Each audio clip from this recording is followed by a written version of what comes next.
Episode 81, ladies and gentlemen, is on your screen. Welcome to the best sports show out. You're watching Highly Opinionated. I'm your co-host, Josh. Ladies and gentlemen, fresh off a 1 week vacation, let's welcome back our guy, JG. What's up, JG? How you doing, sir? JD Ross, what's going on, man? Good to see y'all, man. Hey, I appreciate the day off, boss, man. I ain't seen the day off and look, it looked like it's been a year and a half since I've seen the day off. Guys, when Josh texted me and said that I got the day off from this, I was like, I couldn't believe it. I was like, what? I don't know. I didn't know what I was going to do. I was like, man, am I going to go do some grocery shopping? Am I going like get some extra time at the gym? Like, I didn't know what to do, bro. Like, catch up with my shows. Like, it was crazy. So, man, boss, man, I appreciate you for that. You're a hell of a guy. We are shout out to Tim and JG. They're the only two people on this show that gets a break. Me and Ross gotta be here every episode. You gotta be here every episode. I was literally just thinking that. We gotta be here every episode. It's insane out here. Lord have mercy. Lord. Welcome back, brother. Ladies and gentlemen, y'all make sure y'all follow, like, and subscribe to the Club JG podcast. Go ahead, brother. I don't want to interrupt your thought. I was just saying, hey, like I got multiple jobs now. Ain't like I'm just saying, sitting here, like, just sitting on, catching my shows. I made a joke about that. I'm still working. I'm always working. You know me. But hey, yes. I still appreciate it, boss man. You the man. Yes. I know, all joking aside, JG and Tim, they putting in work. Two of the hardest working men I know in this profession. So keep doing the hard work, man, whether it's coaching, life stuff, podcasts, own show, etc., man. Keep up the great work. Ladies and gentlemen, the most important man here on Highly Opinionated, the editor, the producer, the guy that makes us look good with no makeup, ladies and gentlemen. Say hello to the great Ross. How you doing, sir? I'm good. How you feeling, Josh? I am good, man. I'm blessed, man. Always great to be in the presence of greatness. I appreciate it. Same here, man. Absolutely. Ladies and gentlemen, we want to thank you guys for tuning in to episode 80 last week. We had our first ever NFL mock draft here on Highly Opinionated. We'll start that trend. We'll be doing that every year. So I definitely want to appreciate Ben, the Midnight Rider from the Sideline Junkie Podcast Network, and give a shout out to my guy Jeff from the Leather Ride Podcast. He will definitely be on the show again very, very soon. So we look forward to making that collaboration happen. Before we get episode 81 started, Ross, let them know where they can follow us at on our social medias. Yes, sir. Y'all can follow us on Instagram at Highly Opinionated __. Follow us on TikTok at Highly Opinionated _SS. Follow us on Twitter or X at Highly O_SS. And of course, y'all already on YouTube, so make sure you like, subscribe, and leave a comment. Absolutely. Your engagements make the show what it is. It means the world to us. We love the banter going back and forth. If you love sports, if you have anything you want to promote, this is the place for you. So we appreciate that. We look forward to the banter going back and forth. And again, if you love sports, this is the place for you. JG, I'm sure you're ready to get episode 81 started, my brother. Hey, man, I'm refreshed. I'm ready to go, energized. Let's get to it, man. Let's do it. Let's get it. Let's go. I'm leaning on you this episode, brother. I'm leaning on you. JG, we're going to start off with the 2026 NFL Draft. Very interesting NFL draft. As you guys see on the screen, is the recap of the first round. The Las Vegas Raiders selected Fernando Mendoza. We all knew that. The New York Jets selected David Bailey. Jeremiah Love went 3. Carnell Tate went 4. Arbel Reese went 5 to the New York Giants. That just rounds out the top 5. Again, as you guys see on the screen, that's the first round picks 1 through 32. JG, your overall thoughts on the 2026 NFL draft? You know where I'm going with this. It went just about how I thought it would go right up until number 13 with the LA Rams. Selecting former Alabama quarterback Roll Tide, Ty Simpson. I did not see that coming. I challenge anybody who did see that coming. This is an LA Rams team that I think is and should be the overall favorites to win the Super Bowl next year in SoFi Stadium, their home field.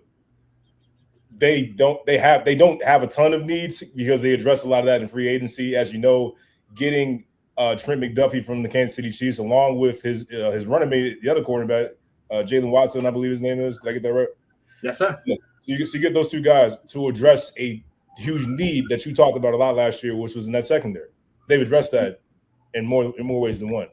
So you would think the last piece that they would need to kind of just complete this juggernaut that we think they're going to have is why not get another weapon from Matthew Stafford, whether it's Kenyon Sadiq out of Oregon, whether it's another one of these talented wide receivers. that were available in the first round. Instead, they went for their quarterback of the future, so to speak. Now, this is a great situation for Todd Simpson, Sean McVay, great coach, Matthew Stafford, soon to be Hall of Fame quarterback, Super Bowl champion. Excellent spot for a young quarterback who has not had a lot of starts in college, but shows a lot of promise. Now, however you want to look at it, Sean McVay already came out and said, like, hey, this is Matthew Stafford's team. None of that little controversy stuff is going on. And from one end, I get it. Matthew Stafford probably not going to play too much longer. A lot of people are thinking he might play 1 or 2 more seasons, and then he turned it over to Ty Simpson. Other people are wondering, hey, why don't you draft a receiver? The Rams have historically been known for going all in. Draft picks, they don't care about that. They get those draft picks away to get the best players so they can go all in and win championships. That's what they're known for. This was very much against what they usually do, drafting for the future instead of drafting for the right now. A weapon for Matthew Stafford. Again, I mentioned Sadiq, a tight end, could be good for them. Another one of these receivers that we had, but that was a surprise of the first round for sure. It almost gave you that Michael Penix Jr. feeling when the Atlanta Falcons selected him at number 8.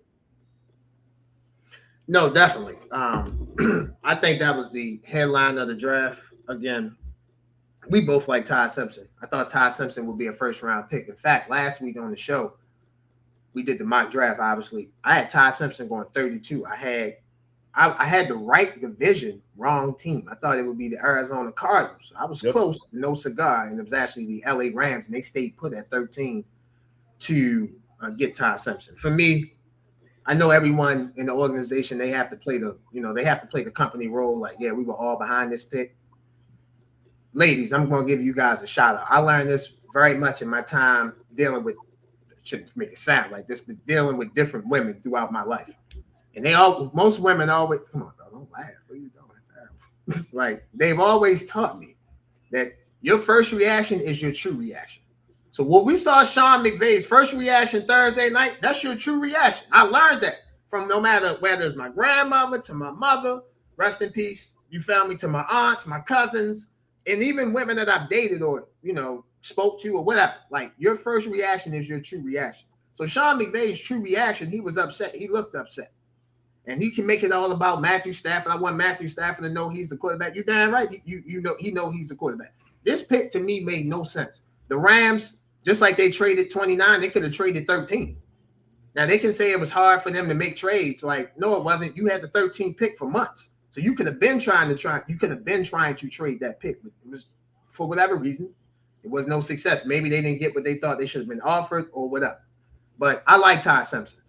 It's very hard for me to think he can help you at the 13th pick. The Rams were, think about this. The Rams were a unlucky 2-point conversion away of having home field in the playoffs because they would have beat Seattle both times. Then in the NFC Championship game, despite not having home field, yes, they lost a game because of their secondary one, but they also lost a game because of a muff punt. Yep. So Ty Simpson can't help in any of those areas. Now they can be like, well, we went out and we addressed the secondary. Well, you could double down. You could triple down on the secondary. You could triple down on the receiver, Malachi Lemon. I like Denzel Boston. He went, if I'm not mistaken, Denzel Boston went into the second round to the Cleveland Browns. So you could have found a way to make that pick better and actually got something for it. Now, I understand what the organization is saying. We're not going to be up this high, so this is our chance to get the second quarterback in the class. But to me, don't just take the second quarterback just because he's the second quarterback. Do you actually believe in Ty Simpson? And the last thing I'll say on Ty Simpson is this. Ty Simpson played last year at Alabama. So he's really inexperienced. He only played 13, 14 starts, if I'm not mistaken, in college football. 15 starts, yeah. 15 starts. He played 15. He started 15 games. You do know Ty Simpson's not going to play this year, so he's going to miss this season. If Matthew Stafford plays well, he's not going to play next season because So it'll be at least his third NFL season before he's actually getting meaningful snaps. Now, some situations that work, some situations that hasn't worked. So for me, I was definitely surprised by Ty Simpson and the LA Rams taking him at 13. Again, Kenyon Sadiq was on the board. And this leads me to my next thought about the draft. I'm surprised Ruben Bain went at 15. I thought he was going before 15. Now, I thought when you start getting to 11, I thought Ruben Bain could have been picked. The Cowboys took Caleb Downs. Caden Proctor with number 12. Ty Simpson with 13. You guys took, how you pronounce his name? I don't want to butcher it. Vega. I'm still working on the last name. Vega. Okay. Vega. And then Ruben Bain with 15. To me, I know about David Bailey. I know about Arvell Reese. I think Ruben Bain brings just as much power, just as much punch, just as much physicality as those two guys bring. So I was definitely surprised that Ruben Bain fell all the way down to 15. Yeah, great pickup for Tampa Bay. You know, your squad down there, much needed. This guy's a beast. I'm shocked that he dropped this low. There's some perception out there that maybe like the situation that brought up with him off the field could potentially have done something with slide. You know how this goes. Like every year the draft gets close, we start hearing some stories about, oh, this guy did this at this time, or some situation happened that might, affect the draft stock. Who knows? I just know that Ruben Bain, in my opinion, was a top 10 type of talent. If you watch the Miami Hurricanes last year, you can't help but not notice Ruben Bain. That he's that kind of impact player, and I love the energy he brought personally. Like when his name got called, this guy was ready to go to work like tonight. Like he's ready to show up to training camp and get it going like literally tonight. That's the kind of energy I like from a draft pick. So I'm expecting big things from Ruben Bain this season. I think he's going to really help that Tampa Bay defense. Absolutely. Yeah, he's definitely a game changer. Obviously I like the Bucks. Happy he went to the Bucks. I'm just surprised he dropped 215. I thought the Rams, think about this. The Rams at 13, Ruben Bain could have been a player that they could have used now. You'd be like, well, they got Young and they got the guy from Florida State, Jared Verse.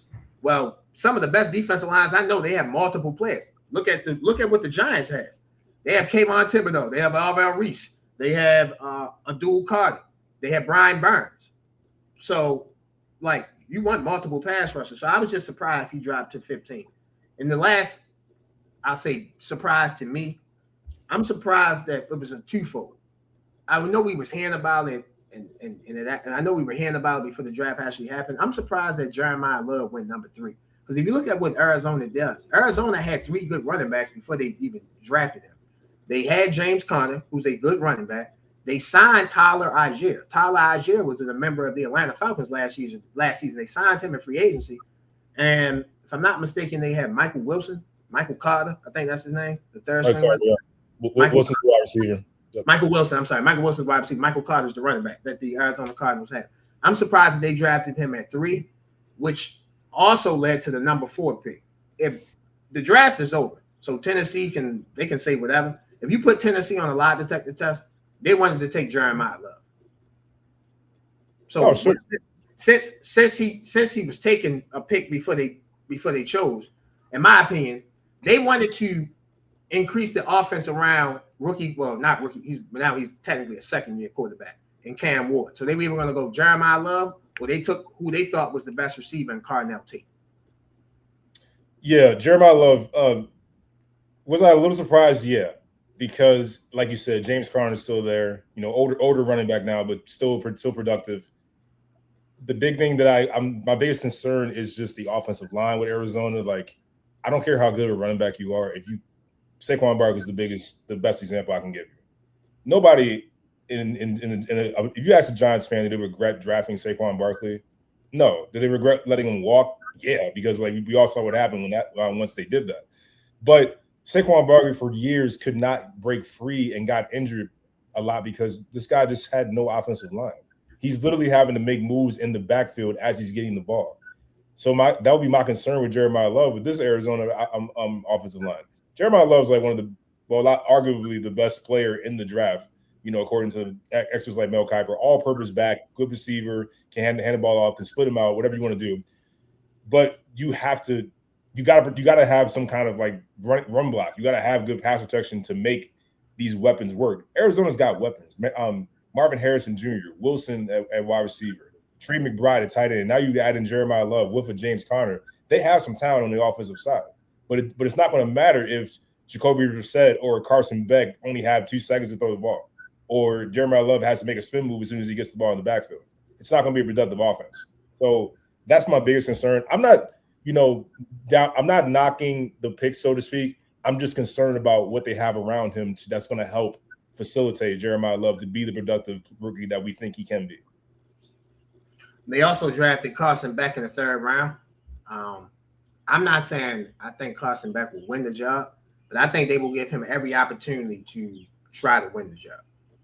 I think that Jacoby Brissett situation. I mean, this guy is basically being named the starting quarterback, and he's being paid like about $6 million a year. Jacoby Brissett isn't happy with that. He wants to at least see a pay raise. He's not asking to get paid top 15, top 10 quarterback money or anything like that. The guy just wants to raise. But you wonder if Arizona is hesitant to do that because we know Jacoby Brissett's a bridge quarterback. We know we're not expecting him to sign a long-term deal or anything like that with any team.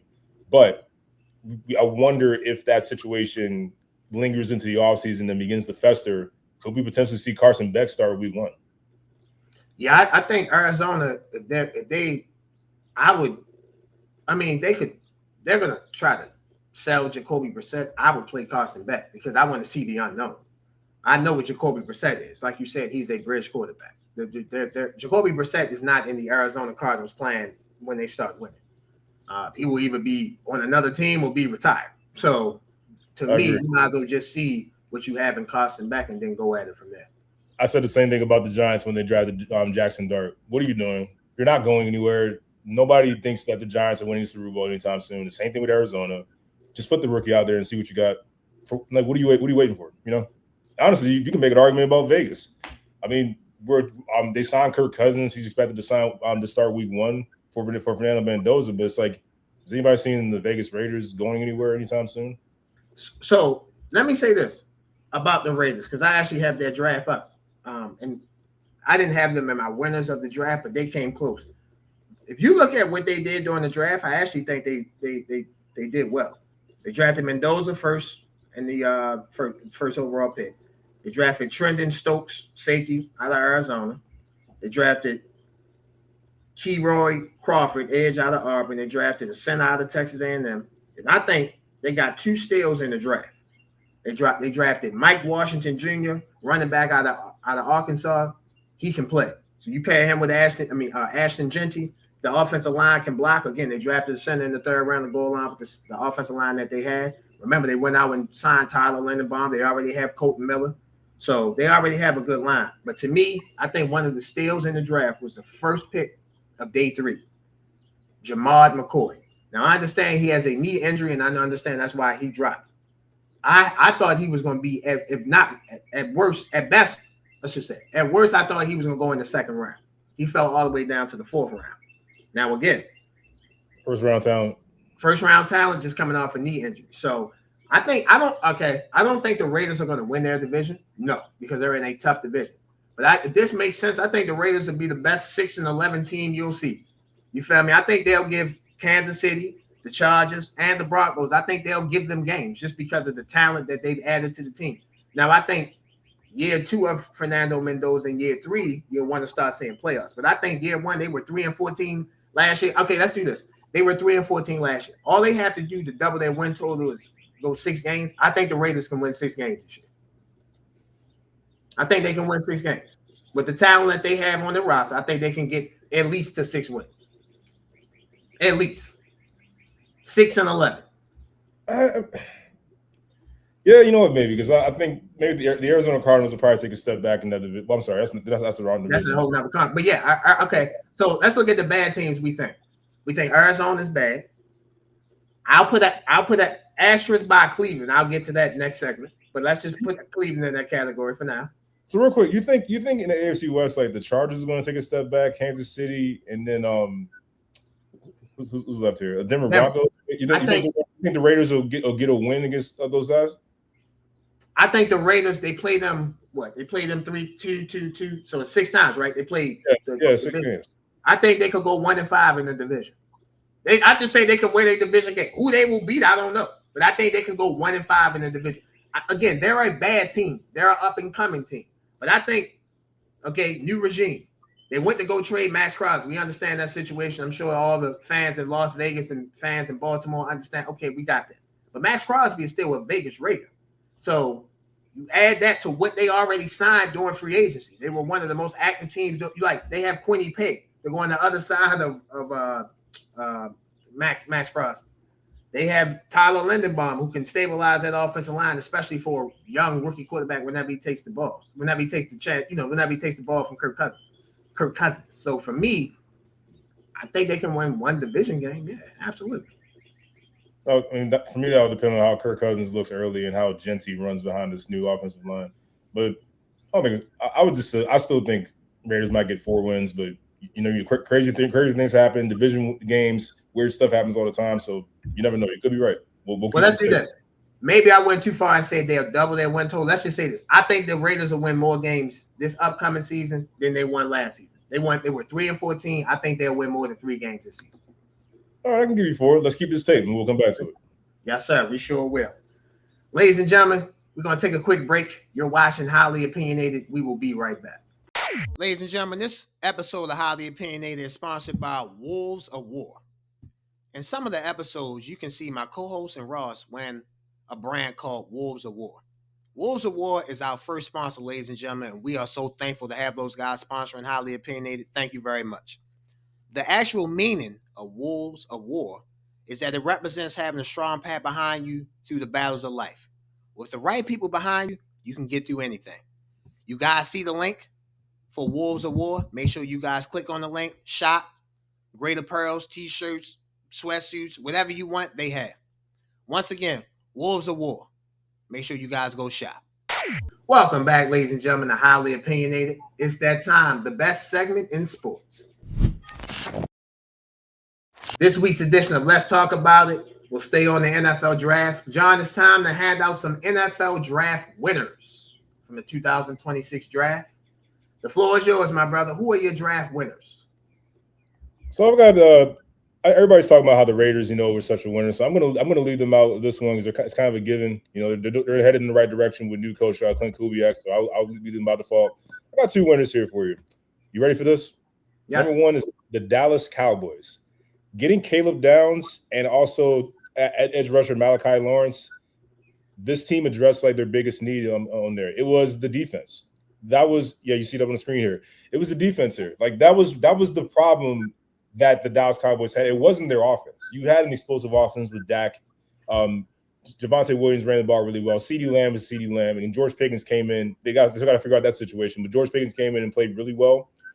And they just couldn't stop anybody. And that was the biggest problem with them. They were not unable to stop anybody. So you get a guy like Caleb Downs, a safety out of Ohio State. He's a day 1 starter. He's a day 1 locker room changer and culture changer. Like he can become, he might already start to become the face of the Dallas Cowboys defense.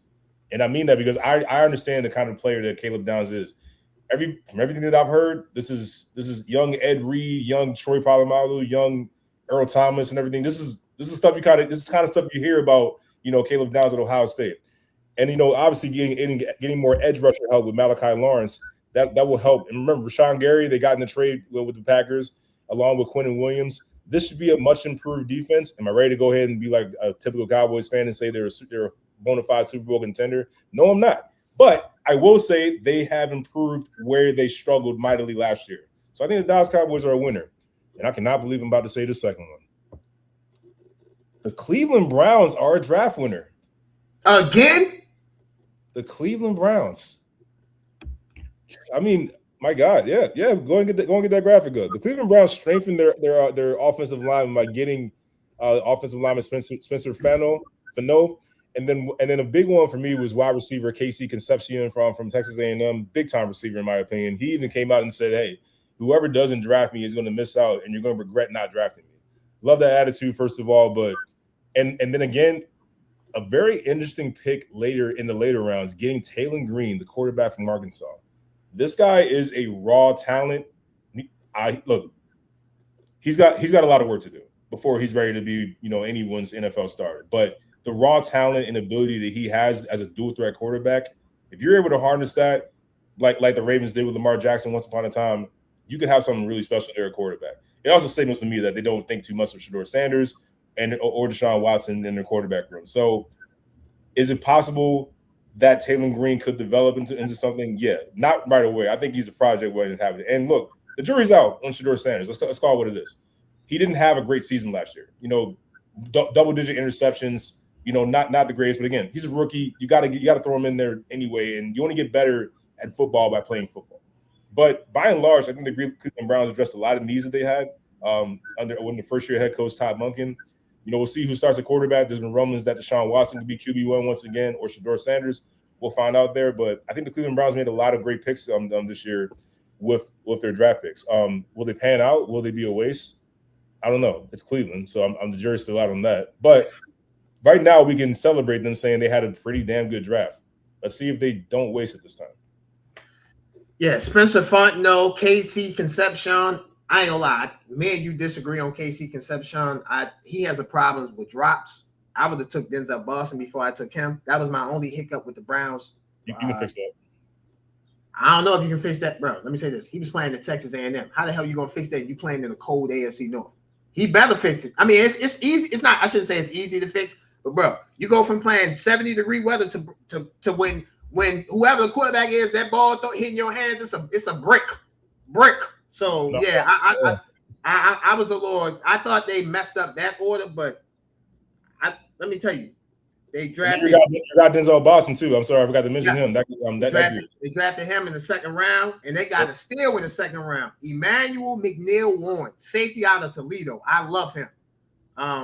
He can definitely play. He's a hitter. He's a thumper. He can cover. He can do it all at that safety position. And you mentioned Taylor Green as a late round pick that I like for Cleveland. A pick that I like from Cleveland. You know this guy, Justin Jefferson, linebacker from Alabama. He was one of Alabama's best defensive players all season when he played. That let me say this: Andrew Berry can draft well. Andrew Berry is probably a very good general manager. He can draft well. He can sign free agents well. He just can't get the quarterback position right. He can do everything else well, extremely well. So shout out to the Cleveland Browns. You mentioned the Cowboys. The Cowboys also in their draft, they traded for linebacker D. Winters from the San Francisco 49ers. So I know he wasn't drafted, but let's add him into the draft class. So I love what the Cowboys did as well. I have two winners. I'm gonna start off in New York with the New York Jets. Look at that draft class that they put up. You see, obviously they started with David Bailey with the second pick. Then with the 16th pick, they drafted Kenyon Sadiq. With the 30th pick, they drafted Omar Cooper Jr. They traded it back into the first round. They had 3 first-round draft picks. I think all 3 of these picks are hit. In the second round, they drafted D'Angelo Pons, one of the best man-to-man corners in the draft. 4th round, they drafted Darrell Jackson Jr., defensive tackle out of Florida State. He was that anchor of that defensive line. In the 4th round, they drafted quarterback Cade Klubnik. So obviously they have their project quarterback that they can develop. I know Cade Klubnik didn't have the best season last 2 seasons at Clemson because Clemson was used to competing for national championships. But if you look at the Jets' first 2, 4, 6 picks, I love their picks. I love what they added to the draft. Again, 6th round they added Anise Cooper, offensive guard from Miami, and then in the 7th round they topped it off with VJ Payne, safety out of Kansas State. So I love what the Jets are doing. The Jets are trying to infuse some talent. Now, the question is, who will be their quarterback going into the future? And the Jets have multiple picks next year in the first round to address that. So I think Aaron Glenn, I think the Jets new regime, I think they strike gold in this draft class. And my second winner, I said we're going to start in New York. We might as well continue. We might as well stay in New York. The New York Football Giants. They finally have a real head coach. I know the fans in Baltimore don't like it, but they finally got a guy that can lead. And they drafted Arvell Reese with the 5th pick. They drafted Francis Mulagala with the 10th pick. That man got drafted on stage and said he'll die for Jackson Dart. I like that brother. Yeah, I'm cool with him. Any brother that go on stage and say they'll die for somebody, I'm going to support that man. So Francis Mulagala, you keep doing you. In the 2nd round, they drafted Colton Hood, cornerback from Tennessee. 3rd round, they drafted wide receiver Malachi Fields. 6th round, they drafted Bobby Jamison Travis, defensive tackle out of Auburn. They drafted J.C. Davis, offensive tackle out of Illinois. And then they drafted linebacker Jack Kelly out of BYU. So the New York Giants, again, the one thing about their draft class, I wish they would have gotten receiver a little higher than what they did Malachi Fields. But Nonetheless, we understand what the Giants are going to be. They're going to run the ball. They're going to run the football. They're going to play action off of that, use Jackson Dart's mobility, and they're going to play great defense. And with Arvell Reese, Kayvon Thibodeau, Brian Burns, and Abdul Carter, good luck having time to throw the ball. John Harbaugh is going back in time with the New York Giants. What was this franchise built on? They were built on defense. You think about all the greats, Lawrence Taylor, all the greats that came on defense, Michael Strahan, Carl Banks, Carl Banks, O.C. Umenyiora, what's the other guys? Justin Tuck. This is what the Giants were built on. Look, and as far as Baltimore, we're happy for John Harbaugh. We're happy that he, is quickly staying coaching and all that. It was time for a change in Baltimore. That's all it was, man. We're not saying that John Harbaugh can't coach football. That'd be idiotic to say. This guy definitely knows what he's doing. It was his time in Baltimore just ran out. I expect the Giants to be very much improved from last season off of stability alone. Jackson Dart's going to get really good coaching. Hopefully, he will learn not to dive headfirst into linebackers and have like 5 concussions like he did last year. If we can start there with Jackson Dart staying upright, we're already going somewhere. No, absolutely. And I just want to give an honorable mention. I don't have that class up here. The Philadelphia Eagles. They quadrupled down on wide receiver. So I wonder, what does that mean for A.J. Brown? Never mind. Then they drafted they drafted Malachi Lemon in the first round. They drafted Eli Stores in the second round. They drafted Markel Bell in the third round. I was an Eli Stores fan. I know everyone was in love with Kenyon Sadiq. I know people wanted Kenyon Sadiq. I think Eli Stores can be a hell of a player. And I think the Philadelphia Eagles have found the replacement for Dallas Goedert. Let's remember, Dallas Goedert was on a 1-year deal, so I think this will be his last year in Philly. And we know the great Howie Roseman. He likes to replenish and replace before it's actually time to replace. So very interested to see what team A.J. Brown goes to. I have no idea what he'll be going to. And the Eagles gained more third-round picks by trading for Jonathan Grenard. Yeah, I didn't mention that. That was part of that draft as well. When the Cowboys traded for D. Winters, the Eagles traded for linebacker Jonathan Grenard. I know he's coming off a down season in Minnesota. They gave him a 4-year, $100 million deal. So I expect him to play better because he has better talent around him. So that NFC East, man, the Commanders got Sonny Styles. So I think that NFC – like that pick from them as well. I think the NFC East, man, NFC East might have to put their hand up and say, hey, I know y'all think about the NFC West, the AFC North, you feel me, can be the best division. We might want to put our hand up as well. Before we go to break, I did mention earlier about the Cleveland Browns. I love the Browns draft class. If the Browns can get adequate quarterback play, the Browns are a Super Bowl contender. If the Browns can get adequate quarterback play, they are a Super Bowl contender. And the reason why they're a Super Bowl contender, they draft well. We know what their defense is about. Now, we obviously need the offensive playmakers to step up. I still think they have Jerry Jeudy there. They drafted 2 receivers. They have Harold Fanning Jr., the tight end that I like. They have some offensive linemen that I like. The one thing that's holding them back is quarterback play. So, again, if they can get adequate, just average. I shouldn't say average because you need better than average quarterback play to get to Super Bowl. If their quarterbacks can be good, the Browns are a sneaky Super Bowl contender.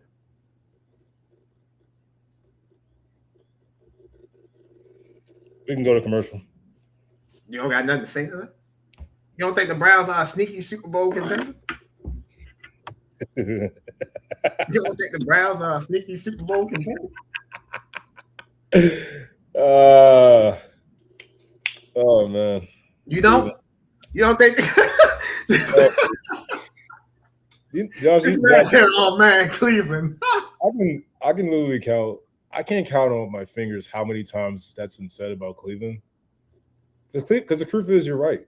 Cleveland has a lot of talent to be in, especially on defense with Myles Garrett. They have plenty of talent, but we always say the quarterback position is the only problem. Yeah. But there's a reason that even Deshaun Watson, who was an MVP caliber player before his situation in 2020, he comes to Cleveland and he doesn't look anywhere near what Deshaun Watson has been. He forgot how to play football. That's what happens when you go to Cleveland. Things happen. Prime Tom Brady could go to New England. I mean, go to Cleveland, and they still would find a way to lose. It's who they are. It's who they are. I'm giving you that, and I'm not saying you're right about that. again, I'm gonna stand on this hill. I'll stand on it by myself. If they get adequate quarterback play, the Browns will be in contention next year because just look at it like this. The Steelers were in contention last year and had a 41-year-old quarterback. And I think Aaron Rodgers played good. Aaron Rodgers. Listen. I understand that, but he played good. He wasn't great. He was good. Right? Okay, but you're comparing apples to oranges. The Pittsburgh Steelers are a stable organization. They're a stubborn organization that refuses to hit the reset button, but they're a stable organization. Yes. Cleveland has never been stable.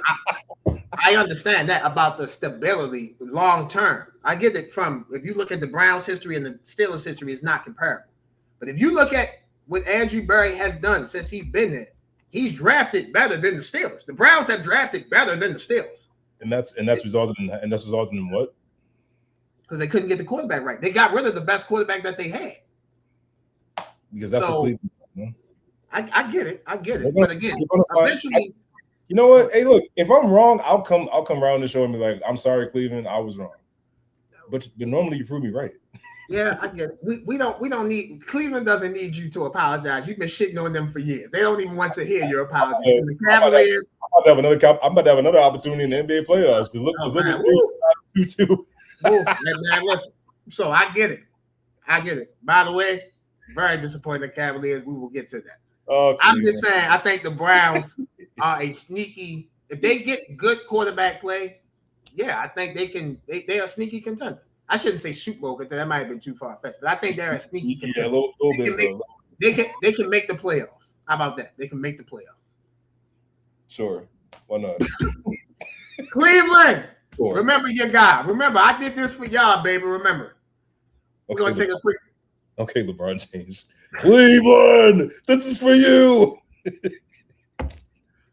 You know, I'm loved just as much in Cleveland as LeBron, especially when they compare me to you. They hate you. You can never go to Ohio. If this man come to Ohio, don't let him in the city. Don't let him into Cleveland, y'all. Don't let him into Cleveland. I want all the smoke. Ladies and gentlemen, you watching Highly Opinionated. We'll be right back. Ladies and gentlemen, this episode of Highly Opinionated is brought to you by W.O.W. Enjoy the heightened experience of THC edibles in a whole new way. At W.O.W., our freeze-dry edibles available in 100 milligram, 200 milligram, 300 milligram, 400 milligram will give you the buzz you crave with a flavor you won't forget. Available in 3 different flavors: watermelon sunset, tropical fruit, and berry. To place orders, please visit the website at ediblyairy.com. While you're there at ediblyairy.com, use a promotion code. You guys see the promotion code on the screen. $ Highly Airy, $. Again, $ Highly Airy, $ for 20% off your first purchase. Follow us on IG at Edibly Airy for new product releases and monthly hookups. Must be 21 and over to purchase. Edibly Airy, the best freeze-dry edibles out. Go shop. Welcome back, ladies and gentlemen, to Highly Opinionated. As you can see, we have a special guest. Ladies and gentlemen, we don't really talk about lacrosse, but we're going to talk about it now. There is no better man that I know to educate you guys on lacrosse and to tell you about the journey that he's been in with lacrosse. Ladies and gentlemen, let's give a highly opinionated welcome to the owner of Be More Elite, the great Lantz Carter. Welcome to Highly Opinionated, sir. Hey, man, thanks for having me, man. I appreciate it. Thanks for having me on. Absolutely, man. We've been trying to get you on for the past couple of weeks, scheduling conflicts, but we made it happen, man. It's an honor and a privilege to have you on the show.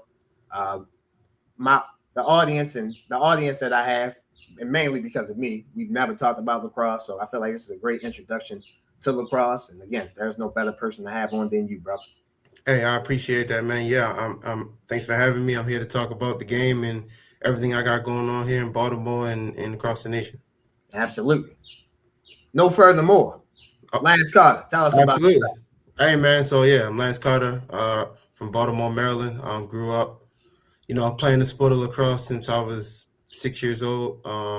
Come from the legacy of the 10 Bears, right? The 10 Bears, legacy, which my dad played at Morgan State. He was on the last HBCU, well, before Hampton in VSU, but he was on the last Division I HBCU lacrosse team before these other programs got started at Morgan State, and then Morgan State was the first HBCU lacrosse team in history, and you know a lot of those older gentlemen from the 60s, 70s, you know, well, everything was based lacrosse here in Baltimore.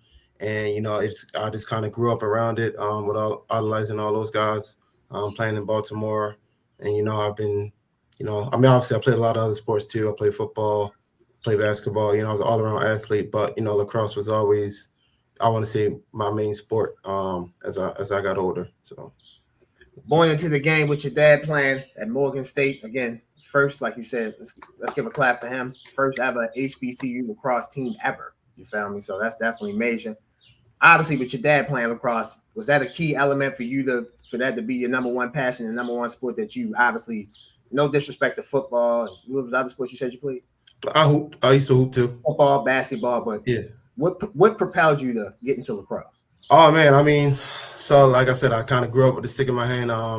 You know, just being around it, I just was really drawn to the game. Obviously, it was a different, unique game.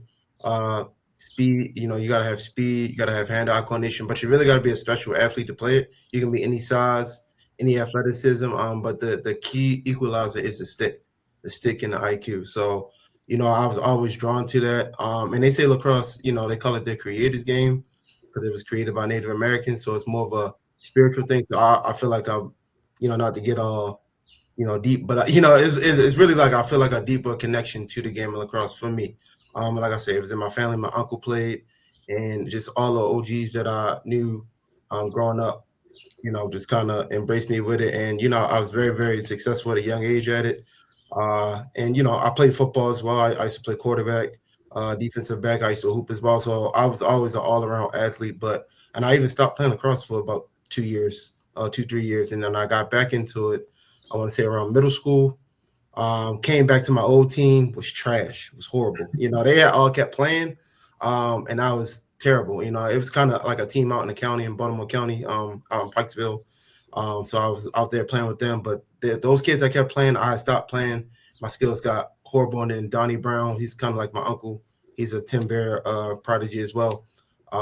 He took me under his wing. Then I started traveling. Took me to Brooklyn, New York. I played with the Brooklyn Admirals up there in Brooklyn to get my skills back. He took me to Massachusetts with Brooklyn Admirals, and we played in, you know, a big time youth tournament up there. So that's when I started getting my skills back, getting my confidence back as I was growing into a teenager.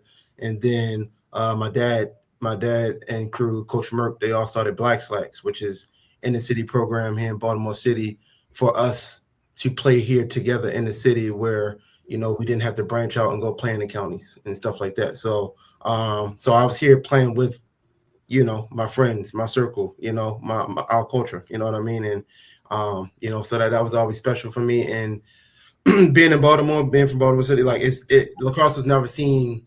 I mean, yeah, it gets stereotyped as a white sport, but so many Black people here playing Baltimore and so many bloodlines, so many families, we'd never see it as like an outlier sport. It's like what we do here in Baltimore City. So I was always drawn to it.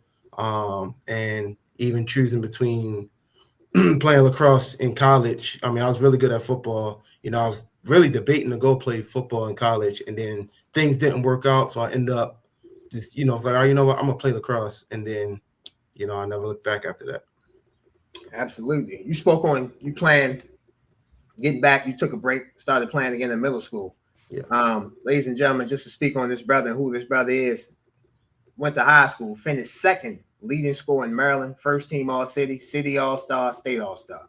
Absolutely. So you obviously regained your hand-eye coordination, regained your game good enough to accommodate and get all those accolades for sure. Oh yeah. I mean, once I got to high school, I mean, I got my groove back. I got my confidence back. And I think playing football and doing that type of training, like that type of athleticism training, you know, we did a lot of ladder drills, explosive drills. Like that just added to me on a lacrosse field as a athlete. But I always had skill and IQ, which kind of separate me. I think that's why I was able to be so dominant in high school. Also playing with other great players, playing against other great players, always raised my level of play. You know, that's the type of athlete I always been. You know, just love playing against great competition. I don't shy away from it. I was used to step up, level up. If somebody was better than me, I'm the type to put his picture on my wall and train to get better. You know what I mean? That's just how I was kind of brought out. That's my mentality. So yeah, once I got to high school, I was on a whole nother level for sure. Absolutely, for sure. Speaking of high school, speak on the high school that you went to, and speak on your high school coach, and how did your high school coach get you ready for college? For sure. So I went to 2 high schools. I went to Randallstown High School and I went to Northwestern High School. So when I was at Randallstown High School, that's when I was at the peak of my football career, I would say. Like I said, I played quarterback until I got to junior varsity, and I switched to safety and corner. Until I got to varsity, and I switched to safety and corner. We had a bunch of Division I talent out there on our football team, and I was just aspiring to play football at a high level, and then my lacrosse. And then I was getting all my boys that play football to play lacrosse with me. Like, yo, y'all might as well just come play lacrosse with me. They all knew I was super serious about lacrosse, but they're like, oh, yeah, we'll play. So I got them to playing them. So my high school coach for 2 years while I was there, he didn't really I wouldn't say he developed me. He wasn't really developing me. I mean, he was a solid coach.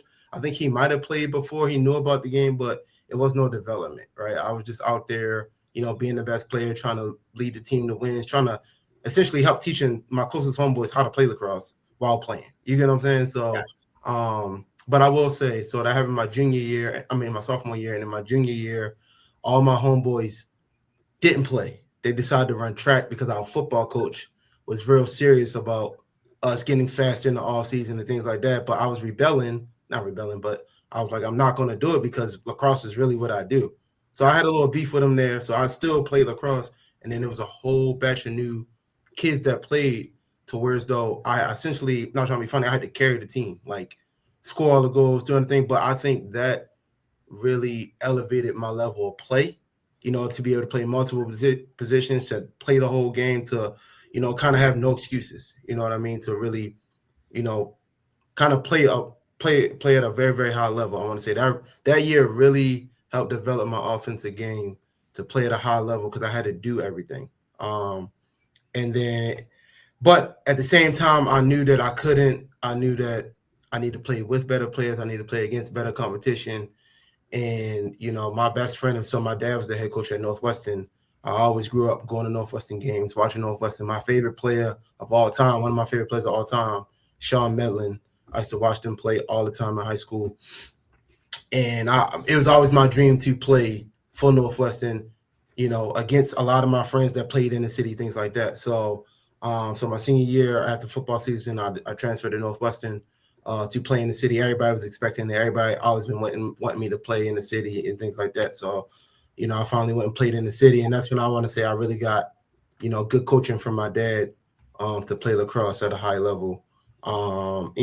Just to prepare me to, be a leader on and off the field, help elevate play of everybody else, and, just be ready to win games at a high level. We didn't win the city championship that year, but I want to say, my junior and senior year really, developed me in different ways to be, to be ready for the college level. Absolutely. So you played high school in Maryland. You began your college career in New York City. Talk about that transition from Maryland to New York City. You began your college career at Monroe Community College. You stayed there for 2 years. Again, ladies and gentlemen, his brother's a superstar. Led the MCC in scoring 2008, 2009. You guys had a 30-10 record. So talk about the transition from Maryland to New York, and talk about the success that you've had up at New York at Monroe Community College. Yeah, so it was I actually had a pit stop right before that. So I actually went to Hudson Valley originally to play football. Okay. I went up there to play football. I was going to do both. I was going to play football and lacrosse. Okay. Played football. They wanted to redshirt me. And, typical Baltimore kid thinking he better than what he was, said, yeah, I'm not doing it. So I quit. I'm not redshirting. I quit. Went to a fall ball lacrosse practice at Hudson Valley. Showed up in street clothes, white tee. They probably they was like, who is this kid? I was like, yo, can I come practice with y'all? They like, yeah. Went to practice the next day, destroyed the practice. And then, so my coach was like, oh, wow, where you come from? So I told him. So I was scheduled to play there that year. And being and I was telling my players this, you got to know the college eligibility rules. That I dropped the class. I dropped the class that winter. Well, before the winter season, so I dropped the class, went home. I had like a 3-1, but I had like 9 credits. you got to have 12 after your first semester to play. I didn't know that. And then they called me over winter break and was like, yo, my coach was like, yo, do you know, like, I had no idea. So I couldn't play that spring. So I didn't play that spring at Hudson Valley. And then, you know, things wasn't going right up there. You know, it was just the city wasn't right. I was living in Troy, New York, you know, kind of getting a little bit of trouble up there. So I was like, yo, I got to get out of here. Got in contact with Monroe Community College. Then that's when I transferred up there. And then so I went up there by myself, no friends, no nothing. So my first year up there, you know, I did really well as a freshman. Led the team in goals, like you said. Really learned, and you know, that was another level of play. You know, that was the first time I was on a team where, you know, I was one of two black kids, and I wasn't playing with all black players, so it was that transition as well. Being away from home, playing upstate, some more physical style of lacrosse. But you know, I was able to blend my skills and grow as a player up there. And yeah, I ended up being the leading scorer my freshman year up there. And, you know, we had a pretty good team. And then my sophomore year, I came back as a captain. We had a really, really good team. You know, I led the team in goals and assists, total points.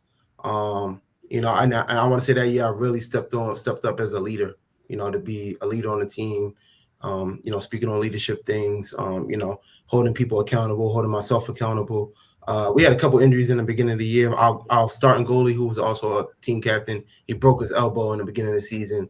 That kind of hurt us, you know, set us back a little bit because we wasn't at full strength. No excuses, but you know, I mean, your starting goalie, one of your second best player, your other best player. You know what I mean? So yeah, let me just say this: I never call them excuses. I call them reasons. Do you know what I'm saying? Like, it's not like my dog ate my homework as an excuse. I don't have my starting quarterback. No, that's the Denver Broncos. They lost the AFC Championship game. They had Jarrett Stidham instead of Bowden. That's not an excuse. That's a reason. Like, we understand. Exactly. I mean, yeah, exactly. So, you know, injuries are part of the game. Sure, absolutely. Absolutely. That's part of it. We get it. Yeah, but, you know, so I would say that was a factor. But, yeah, I mean, we lost to Onondaga Community College in the playoffs, which, you know, I mean, they had about 10 Division I players on there. You know what I mean? A whole bunch of Native Americans. The fact that you still remember that, what's that, 14 years later, I can tell that still eats at you. Oh, yeah. I mean, it's like one thing we could do, though, that team was loaded. That team was stacked. So, but yeah, I mean, my experience up there was great, man. I grew as a young man. I was away from home. I was in Rochester, New York for 2 years, up in the cold. You know, not fending for myself, but essentially, yeah, you're on your own for, you know, 9 months out of the year. You know, growing to be a young man, being a student athlete, just growing a lot.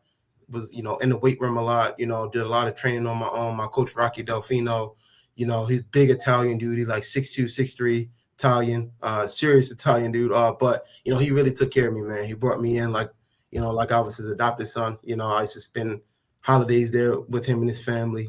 He really looked out for me and took care of me up there. He was definitely hard on me at times, but I needed it. You know, I was doing knucklehead stuff, you know, you know, being still a knucklehead kid from Baltimore. So, you know, he was, you know, shaping me up. But overall, man, that experience was great.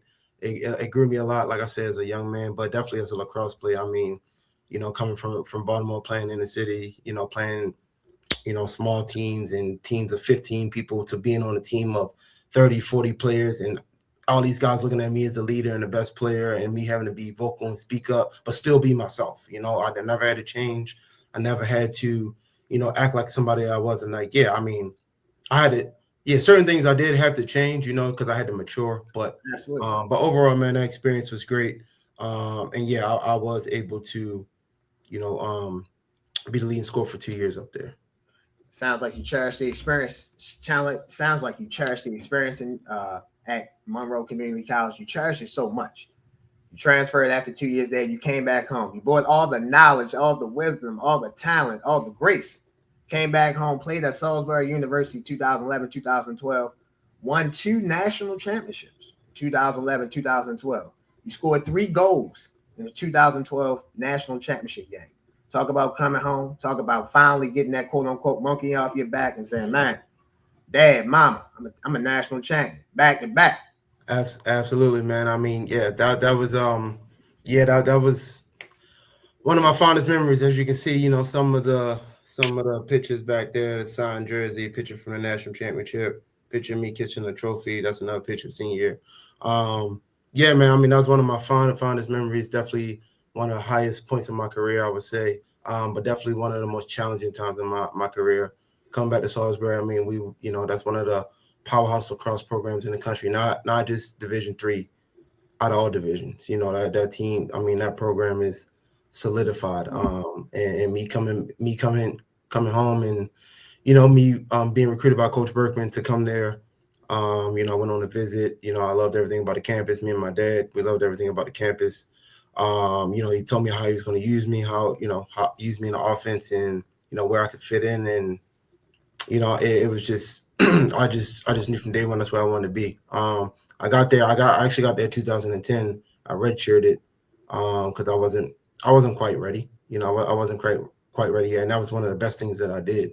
And humbling, very, very humbling experience, because I was used to being the man my whole life. To get there, you're not the man and you're not ready.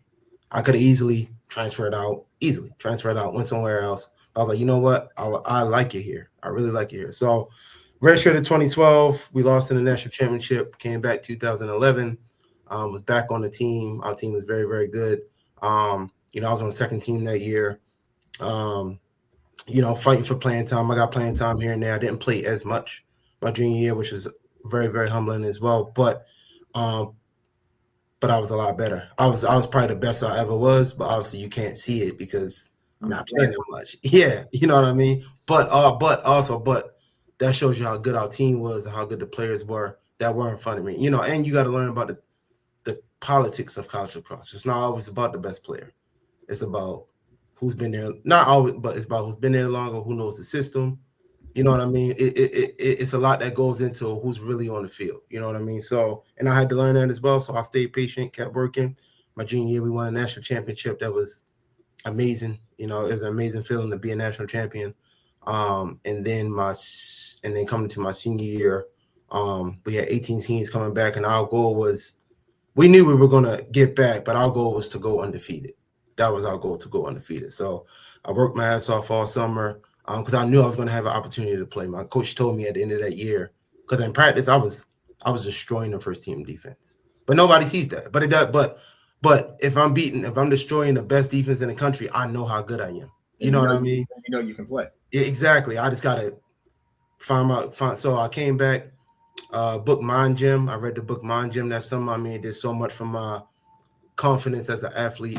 And I came back that fall just on fire. I had a great fall ball season, killed it. Switched my position from attack to midfield. Was on first line midi.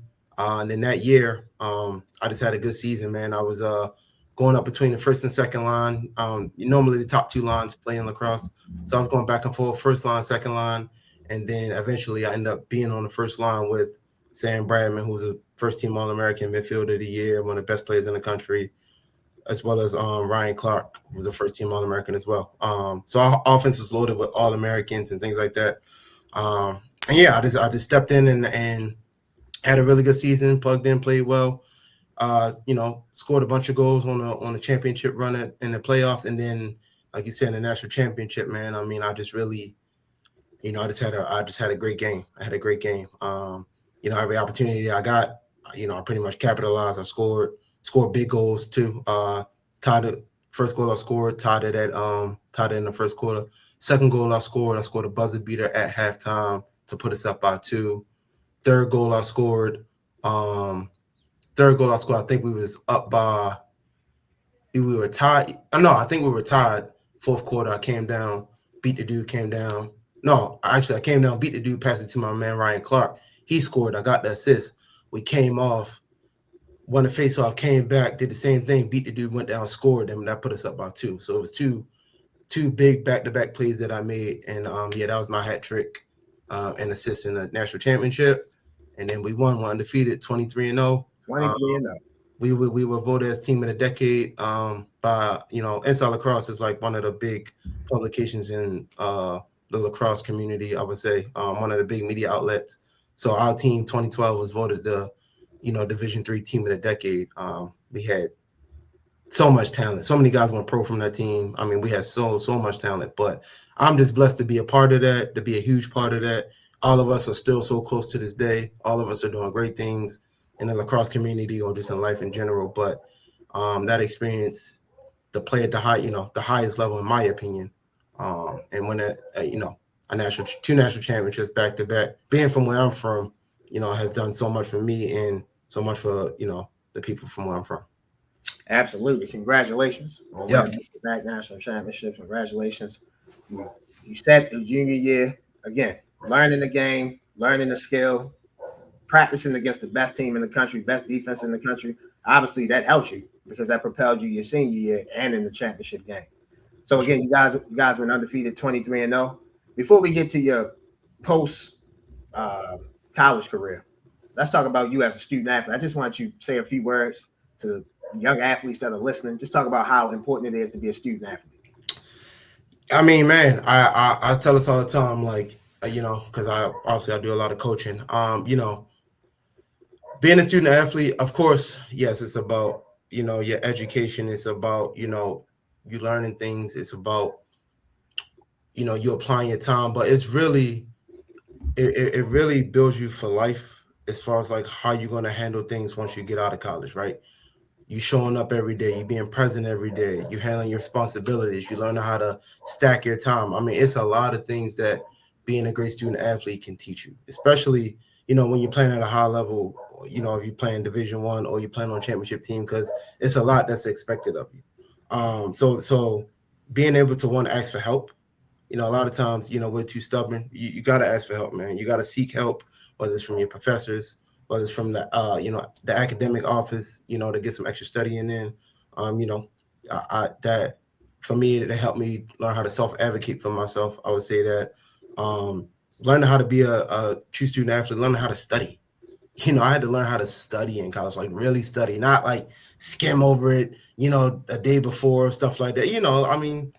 I'm not speaking for everybody, but some people in high school, I know that's what I did that too. You studied 5 minutes before, an hour before, a day before. I got you. You do what you need to do. I'm gonna do what I need to do. Just like can't do that in college. You got a 8 to 10 page paper. No, you got to be writing that 2 weeks before. You gotta get the outline. You got to do the rough draft. Like so, it really helped me expand myself as a person because I wasn't a guy that like loved school. I just did what I had to do to make sure I was able to play and things like that. But it really helped expand my mind and really expand my capabilities to do a lot of things that help translate into the working world for me.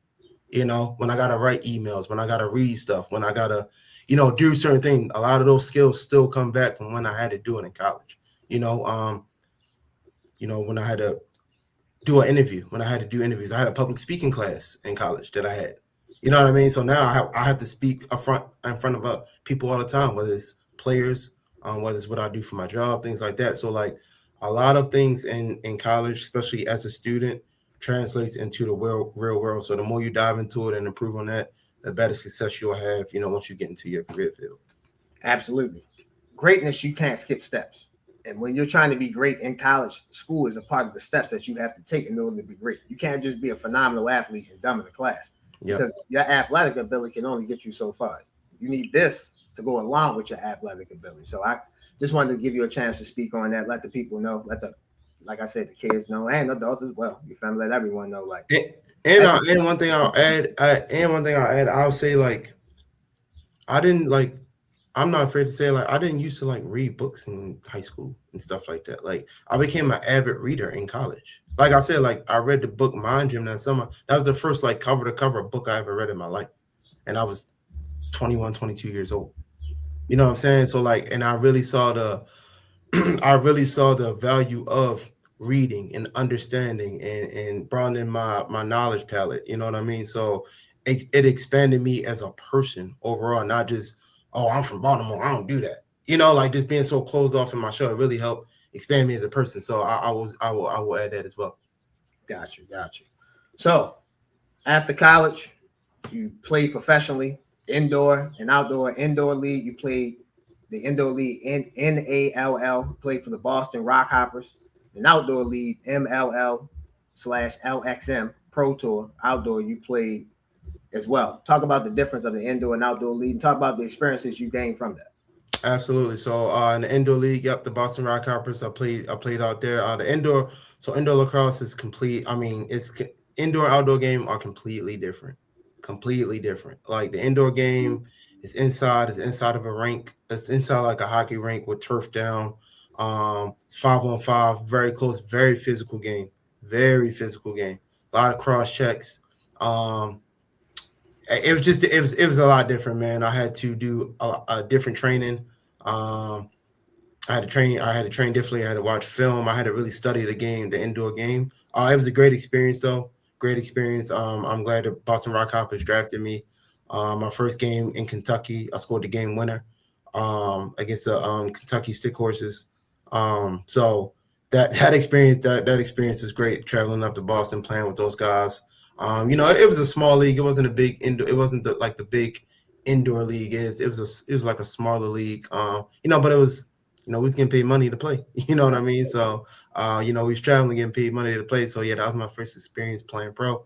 And then later that year, I did try out in the MLO for the Chesapeake Bayhawks. I was on their training camp team, but I did not make the team. It was a good experience, but I just didn't make the team, which is fine. I'm glad I went for it. But I was able to get a contract with the LXM Pro Tour.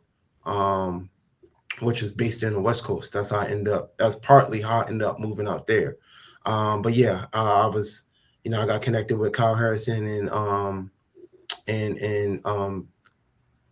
Scott Hockstead and the Rich brothers who own the league, who started the league. And then some of my former Salisbury teammates were in the league as well. Sam Bradman, Eric Crum, Mike Von Comica, they were all in that league as well. And some of the other best players in the world were in that league. So I was able to get a contract with them, and I was already planning on moving out west to coach. So, but yeah, that experience was great. I played for Team Maverick. Maverick is a lacrosse manufacturer. So STX and Maverick are two of the big lacrosse manufacturers that create equipment and things like that. They were sponsoring the two teams who were touring around. So the teams we were mostly West Coast based travel. So played in LA, San Diego, Dallas, Vegas, Arizona, Utah. So we were traveling on the West Coast, playing these pro games in front of select crowds and things like that. So that experience was a lot of fun. I got to play with some of the best players in the country, and at that time, some of the best players didn't play in the MLO. They played in the LXM Pro Tour, so that was like the other league, so to speak. It was like an NBA, ABA type of thing. Got you. Yeah. After your professional career, you decided to coach again. You moved to LA. You coached 4 years in LA, Santa Monica Dragons. I love these team names, by the way. Santa Monica Dragons, the LA Heat, West Coast Stars, Harvard Westlake, and the City Lynx. Is that even City Lynx? City Lynx. Yeah. Describe your experience as coaching. You've also been an assistant coach. You were an assistant coach in 2017, excuse me. At Hampton University. So just describe what it's like to be a coach, whether it's a head coach and assistant coach, and describe how it's like to teach the game to the players. For sure. So out LA, definitely a different type of kid out there. When I was moving out LA, so Eric Crum started, my college teammate, started at Santa Monica Dragons. I had moved out there 2 weeks after graduation from college to help him grow the program out there. And they were really looking for East Coast guys to come coach on the West Coast, because lacrosse is a East Coast hotbedded sport. So the knowledge and experience we have out there to give to the kids out there on the West Coast, that's what they were looking for. So it was a great experience, man. Santa Monica Dragons, those kids, those families were amazing. Those kids, a lot of them were privileged kids, but they were dogs. And I think we put a lot of that mentality in them because of who we were and kind of our mentality. So they just reflected on what we were teaching them. Players reflected the coaches. Absolutely. And so when we got to Santa Monica, we took over the whole LA market. We were winning tournaments, championships, dogging everybody, blowing teams out. We were so good. After our first year, we went from 2 teams to 5 teams because everybody wanted to come play with us. So yeah, we really dominated out there. over that time. LA Heat was more like LA Heat and West Coast Stars. They're more like a select travel team. So you would take some of the best kids from LA, put them on a team, and you would travel to the East Coast and other states to play in like showcase tournaments. And same thing with LA Heat and West Coast Stars. So that's what that experience was, and it was always good to take kids from the West Coast back to the East Coast, and so they can see the different style of lacrosse, and it's more up tempo, it's more intense. A little bit more serious over here on the East Coast because these kids eat, sleep, and breathe lacrosse. And West Coast kids, some of them do, but I mean, you got beaches, you got they have so much going on, bro. They have so much going on. I mean, we talking about parents who were the owners of CAA, that's the biggest agency in the world. Yeah, absolutely. Doc O'Connor, I don't want to name drop him, but Doc O'Connor, his son played for me. He since retired from running CAA. He does some other big time stuff right now. But yeah, it's like that's just an example of parents and people like that in that circle where they just have a lot going on. So they love lacrosse, things like that, but it's like, we got summer tournament. Yeah, coach, we ain't gonna make it because we're gonna be in Italy for 2 weeks on a family. You know what I'm saying? So it's like that part of it used to annoy me, but I'm like, they've come from a different life. Like, absolutely. So you know what I mean? So can I say this? Can I ask you this part question? I feel like, and I'm speaking for you, but asking you the question the same way. I feel like that was probably one of your biggest adjustments from the East Coast to the West Coast, because it's like on the East Coast, they eat, sleep, and breathe. On the West Coast, it's like, yeah, we play it. We have other priorities. We have other things that we have. Like it's number one. We love it. It's number one. But sometimes it's going to be number two because of what our parents got going on, the other situations that we got going on. Am I right, wrong on that? No, you absolutely right, man. You're absolutely right. And I think that opened my mind up to different possibilities for myself in the world. I'm like, all right, what else do I want to do outside of lacrosse? You get what I'm saying? Like, what else do I really want to do? Who am I meeting? What else do I got going on? You know what I mean? And it's meeting people and seeing a different way how they live life and things like that, and getting advice from some of the guys who were successful, but they were in their 40s, 50s, just having kids. You know what I'm saying? Like, it's just certain ways, like certain things that I learned from, those people out west, that I'll cherish, man. So that experience was great. Coaching at Harvard Westlake High School, middle school was great experience as well. That's, one of the top high schools in LA. It's like probably like 60, 70,000 to go there. So very, very intelligent kids. It's hard to get in that school, but, we were coaching lacrosse there. So yeah, I mean, it was, coaching in LA, man, it was a great experience. That's when I really started my coaching career. That's how I really cut my teeth as a coach, the type of coach I was going to be. I did a lot of personal and private training out there. So I impacted those kids, but they impacted me a lot. And it's funny because a lot of those kids I've seen now since they've graduated college or in college. Some of them playing Division I college. I'm able to see some of them, go to some of their games, and they coach, man, thank you for everything. You know what I'm saying? Like, they don't got to think, but it's just like you really feel the impact that you really had. I see some of those parents, they still show me mad love. They still got a lot of love for me. So it's like, damn, I really did make a huge impact to, some of these family and friends, just like I said, a kid from Baltimore that just, made the most of his opportunity. So, but that really put a battery in my back and really, pushed me forward to be like, yo, this is something that I need to continue to do, coach. I always tell people, when you're in a space like this, whether it's a podcast, coaching, you got yourself on the front line, right? You're out there.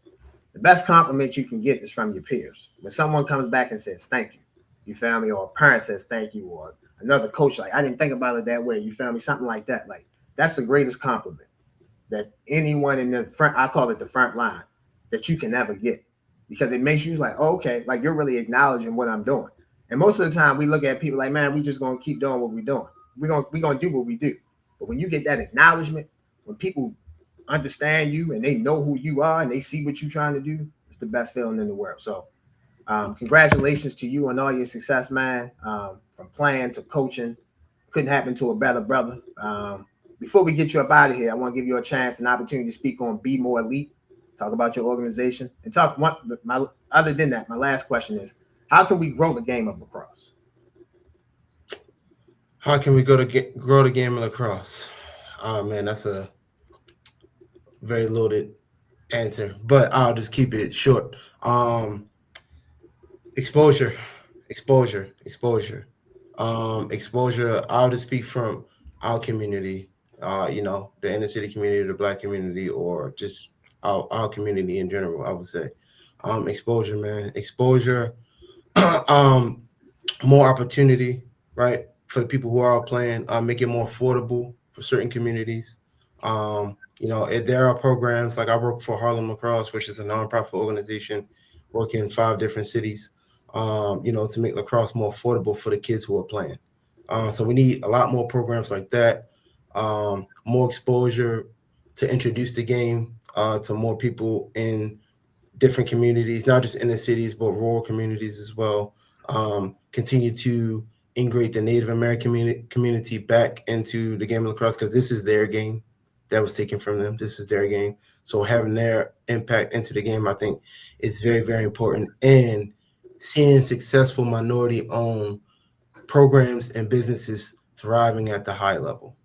I think that'll help with the exposure as well, and just overall, just having our culture more influence in the game. I mean, in the game of lacrosse, right? Because it's still seen as a privileged white man sport. You know what I mean? But look at all the other major sports in the world. It's influenced with a lot of our culture, with a lot of things that we have going on, and I think the more that happens, the bigger the game will grow. I mean, if you look at some of these kids, it'd be like, it'd be like a white kid at a private school, really good player, but his his highlight tape will have, I don't know, what that name any Lil Baby. Lil Baby would be his music on his, you know what I'm saying? Like, it's like, yo, he listen to Lil Baby. Like, he might. I'm not saying like that, but I'm just saying like that type of influence is already in the game, but it's not. It needs to be fully. Exactly, I got you. You get what I'm saying? So I think just continue to merge that, things like that. I mean, that's where, I'll just segue. That's where we come in with Be More Elite, right? That's where we come in with Be More Elite. So we are a company that does events. We do events. We do athlete representation. Kind of guiding athletes here in the game of lacrosse. We do. We have done media projects as well.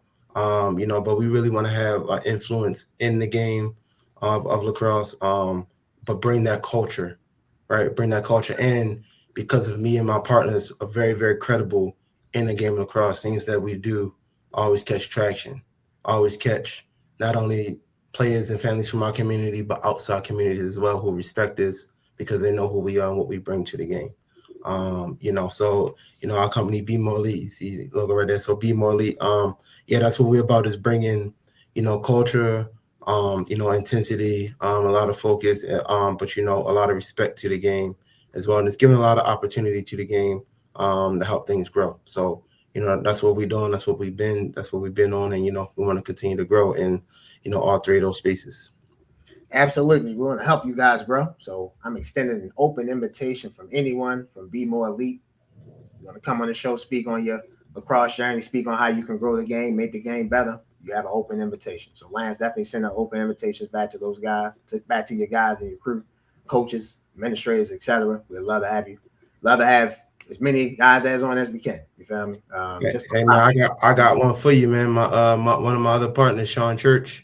He's the head coach at Virginia State HBCU. Okay. Virginia. His journey is very similar to mine. We were teammates at Salisbury. But he's definitely somebody I would recommend. And my other partner, Nick Hazel. But I'll send you that information, and hopefully you can connect with those guys. I definitely will, man. Lance, it has been a privilege and an honor to have you on. The first lacrosse guest. You definitely won't be the last. We definitely will have you back on the show again. Ladies and gentlemen, that is the great Lantz Carter of Be More Elite. You're watching Highly Opinionated. We're going to take a quick break. We'll be right back. Ladies and gentlemen, this episode of Highly Opinionated is sponsored by Wolves of War. In some of the episodes, you can see my co-host and Ross wearing a brand called Wolves of War. Wolves of War is our first sponsor, ladies and gentlemen, and we are so thankful to have those guys sponsoring Highly Opinionated. Thank you very much. The actual meaning of Wolves of War is that it represents having a strong path behind you through the battles of life. With the right people behind you, you can get through anything. You guys see the link for Wolves of War. Make sure you guys click on the link. Shop.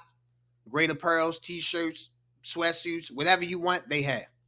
Once again, Wolves of War. Make sure you guys go shop.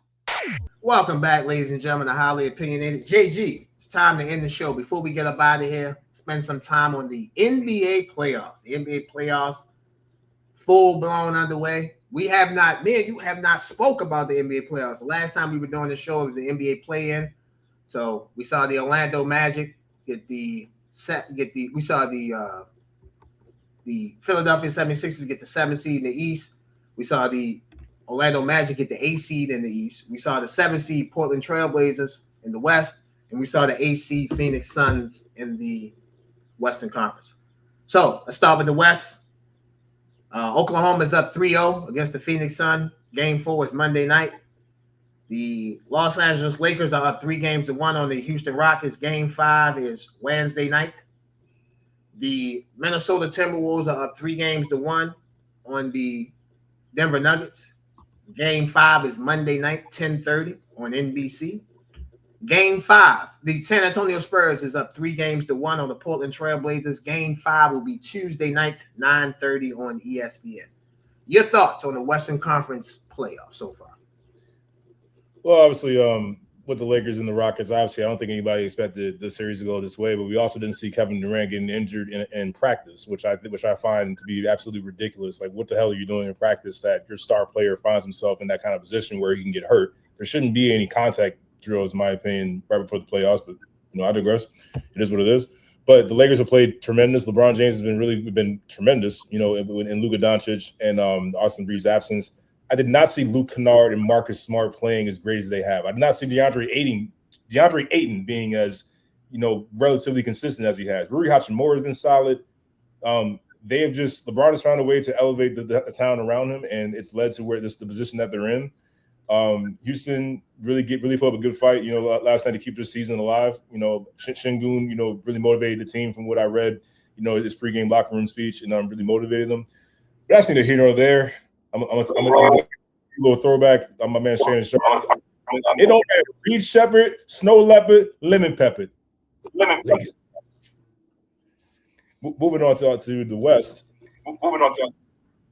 I still think with Minnesota, with Anthony Edwards' injury and Dante DiVincenzo, those are two, obviously massive injuries to two really important players. I still think Minnesota can beat Denver in the series. I don't think it's going to happen in Game 5. I think Denver wins that one. But I think in Game 6, they close it out in Minnesota. Jay McDaniels has been great. Ayo Dosunmu came out of nowhere. But this guy was an All-American at Illinois. So he's a really good player. You forget about him because he put those years he spent in Chicago with the team that was going nowhere fast. He's a tremendous six-man off the bench. He will likely be put into the starting lineup. So I expect Ayo Dosunmu to really be able to step in, not copy what Anthony Edwards gives you, because that's not Anthony Edwards is his own player.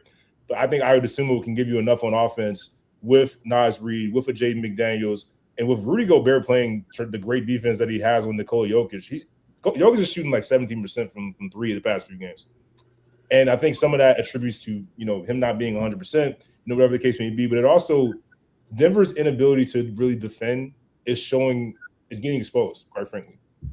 Jaden McDaniels came out and said straight up that the Nuggets can't defend, just attack them. So he says that, then they back it up with what they did in Game 4. And then you see Jaden McDaniels adding fuel to the fire by kind of breaking that unspoken rule, going to the basket and scoring. And then Jokic is running out and saying, "What are you doing?" And then now you got pushing and shoving going on. I think that's just Jaden McDaniels' way of keeping that edge psychologically over Denver. And I think that's been working. I think Jokic is showing more frustration, not just with what happened there, but what's been happening with his team. He knows what Jaden McDaniels said, and yet they still couldn't defend him. There's nothing they can do about it. So I think frustration is boiling over there. San Antonio Spurs look like the team that I thought they could be. We were a little worried, in that game too, when Wembanyama got injured. Portland came back and won that game. You wondered how these next two games in Portland were going to go. Wemby didn't play in Game 3. You saw De'Aaron Fox. You saw Stephon Castle. You saw Dylan Harper. You saw Vassell. All these parts around Wembanyama continue to elevate and continue to do what it took to win the game. Mitch Johnson has done a tremendous job coaching this team. I mean, I'm not sure if the Coach of the Year award already came out or not, but I'm wondering if he's a finalist. It should be. But the Spurs, to me, and I'm going to stick with this, I think they are the team that's going to take out Oklahoma City and keep them from going back to the finals. I think that with Wembanyama, and it's not just him, it's the guys that I mentioned. They really have the ability, I think, to score with anybody, and they're a decent defensive team. You likely will be with a guy like Wembanyama back there. So the Spurs look like what I thought they would be. Oklahoma City is just, with that being said, Oklahoma City and Shea, they damn near look better than what we saw last year, and that's terrifying. I mean, we all knew who Oklahoma City became, and Shea and the Thunder have not slowed down this season. Even with Jalen Williams being injured, you almost don't know that he's not there. That's how good they've been, especially on the defensive side of the ball with Dort, Caruso, Casey Wallace, Shea. Then in the back you got Chet and Hartenstein. Like, Phoenix just is overmatched. They had no shot. No one had them having any shot in the series to begin with, but the way that they've shown just to not screw around in this series and put these guys away early, I expect the same thing in Game 4, so it'll be a sweep. And I think the collision course is Oklahoma City and San Antonio. Very, very great. I think very, very great and correct points by you on all these series. I'll start with OKC and Phoenix. Like you, OKC is just a better team, more dominant, more physical. They just have more skill. They just have more people that can get baskets, in my opinion. Oklahoma City bench dominates. Take the starters out. If it was just a series of OKC bench and Phoenix bench, OKC would sweep. OKC would be up 3-0 right now, just taking the starters out. So you have Mitchell on that bench. You have Watson. Not Watson. You have Wallace. You have the other Jalen Williams, Caruso, etc. So this Oklahoma City team is loaded. Too much for Phoenix. So I agree with you. I think Oklahoma sweeps Phoenix. 4-game series, then Oklahoma City moves on to the second round.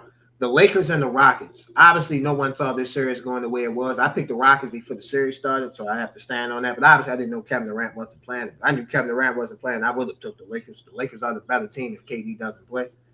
For me, I will say this about the Lakers.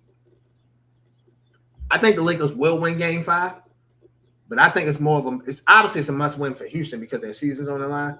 I think it's a must-win for the Lakers. Because if the Lakers lose Game 5, there will be a Game 7 in Los Angeles over the weekend. Because I think the Rockets will win Game 6. So I think the Lakers need to put their foot on the gas, put their foot on the pedal, and just go on in this series and eliminate all hopes that the Rockets might have of trying to come back and hopefully get their best player back in Kevin Durant. The Spurs and the Trailblazers. See you next year, Portland. It's over. Now, nothing else to say. Y'all know how I feel about the Spurs. I'm waiting for the Spurs to move on to the next round. They will. That series should have been over in 4 if my man ain't fall on his face and concussed himself. But they ended the series in 5. I think the Spurs are ended in 5. Stephon Castle and Dylan Harper, ladies and gentlemen, they will be the best backcourt in the NBA in the near future. Again, Stephon Castle and Dylan Harper will be the best backcourt in the NBA in the near future. Now, to the Denver Nuggets and the Minnesota Timberwolves. I know Minnesota's up 3-1. They lost Dante DiVincenzo. He tore his Achilles. And obviously, Anthony Edwards, he had runner's knee in his right knee. And basically, his left leg got compensated for the runner's knee in his right leg. So I think Denver wins Game 5. And I think Denver comes back and wins this series. I think the Nuggets win it in 7. And I think that benefits the San Antonio Spurs in the second round because the Denver Nuggets have to play a hard contested 7-game series just to make it out the first round to get to the second round. And you think with Minnesota's injuries, you probably, if you're the NBA, you're talking about viewership and money, you probably don't want a depleted Minnesota team going against a fully loaded San Antonio team. So that is not out of the question that Denver can come back and win this in 7. Yeah, I think Denver beats them relatively easy in Game 5. Game 6, I think it'll be Minnesota give their best effort. And then they know when they get on that plane in Game 7, Denver has the best player. So I think Denver finds a way to come back. If Denver does not win this series, then we need to have a conversation about who the best player in the NBA is. Because that would be multiple years that Nikola Jokic has not, let alone made the conference finals. He hasn't made the NBA finals. I think the conversation is more about the core around Jokic more so than him, in my opinion. You traded for Cam Johnson. That really hasn't worked out this season, for Michael Porter Jr. Bruce Brown, not the same guy. Christian Brown, nice player, but at times he hasn't really been that effective. Jamal Murray, you start to wonder about his long-term future. Could Denver potentially look at it, maybe trading him and seeing what they can get back for him? So I think the core around Nikola Jokic will need to be addressed more so than I think Nikola Jokic, in my opinion. Yeah, no, I mean they can address the roster, but I'm saying his place, his standing in the league. It's a year-to-year sport. So eventually, you're not winning. We have to. We got to look at, like, for me, I thought I still think Jokic is the best player. But if SGA goes and wins the championship, I have to acknowledge it. He went back-to-back. If Victor Wembanyama goes up and win the championship, first year actually in the play, I would have to acknowledge that. We can do the East. I know you don't believe in this team. Let's say the Cavaliers could find a way. I have to move up Donovan Mitchell. You get what I'm saying? So I'm just throwing out names. So like we have to update. I think that sports is updating your resume. I can't go off what you did 10 years ago, 5 years ago, 3 years ago. I get it, but it's what are you doing now? And what are you doing? You know the expression, what have you done for me lately? So I think if Denver does not get out of this round, we have to start looking at who's the best player, who's the second best player, who's the third. We have to go through that. Like we did with Giannis. Giannis was the champion, then he started to deteriorate. Not deteriorate, deteriorate is not the right word. Then his teams weren't as successful. So we start, okay, well, you're the best player. Then you move down to the second best player. Then you move down to you move down. So I think we have to do that with Nikola Jokic. I think SGA has the most to gain from winning another finals MVP. You have to make room for SGA and top 10 NBA players of all time if that happens. That's how I look at it. Damn. Yeah, woo. Yeah, we're gonna have to have that conversation. Like how I surprised you with the Browns talk during our draft talk. You got we're gonna have to talk about that. He could win 5 championships. I don't think he's a top 10 player. I mean, I don't know, man. I don't know, man. Just the efficiency on both ends, the high defensive rating, and now you're talking about 2 straight championships and 2 straight Finals MVPs. Yeah. Well, there's guys that are still playing that I think are questionable for that top 10 list that I think you can probably move out for SGA. Okay. Well, we're gonna have. How about this? We'll have to make that a let's talk about it. You feel me? Because we'll have to see who you move out and move in. I know one guy that you probably gonna move out, and I vehemently disagree with that. But I mean, okay, we'll talk about that when the time comes. Let's move to the Eastern Conference. Number 1 seed Detroit Pistons, number 8 seed Orlando Magic. The Orlando Magic is up 2-1 in that series. Game 4 is Monday night at 8:00 on NBC and Peacock. The Cleveland Cavaliers and the Toronto Raptors are tied 2-2.